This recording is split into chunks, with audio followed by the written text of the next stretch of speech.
dyan sa, sa likod mo? Oo. Okay. Para mawala yung pagod ko. Okay lang daw, Miss Bia, na masahin. Maliban sa pagmamasahe pa, Miss Bia, paano mo paliligayahin si, si Sir Bonbon?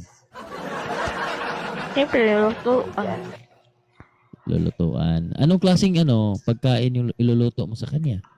Adobo. Adobo. Anong pinagkakaiba ng adobo mo sa adobo ng iba? Mas masarap sa akin. Mas masarap yung adobo. Mas masarap, Sir Bonbon, mas masarap daw yung adobo niya. Sir Bonbon, kung masarap yung adobo ni Bia, paano mo kakainin yung adobo niya? Lalamunin ko lahat. Oh.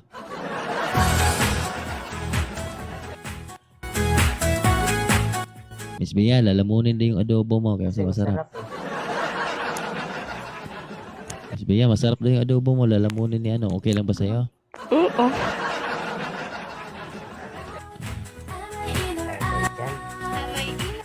Bakit patay, Sir Bonbon?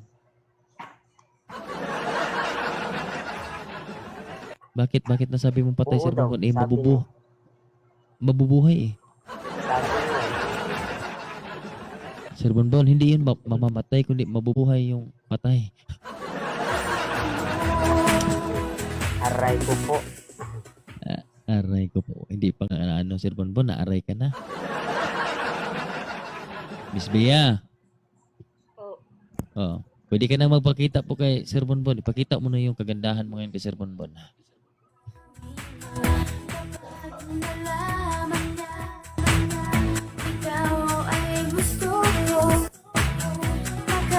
Atras ka ng konti. Huwag ka masyadong lumapit sa camera po. Sige na, atras ka pa. Atras ka konti. Doon na kayo hinahanap. Uy. Pwede. Atras ka ng konti, ma'am. Atras ka ng konti pa. Palayo ka sa camera. Naka-zoom ka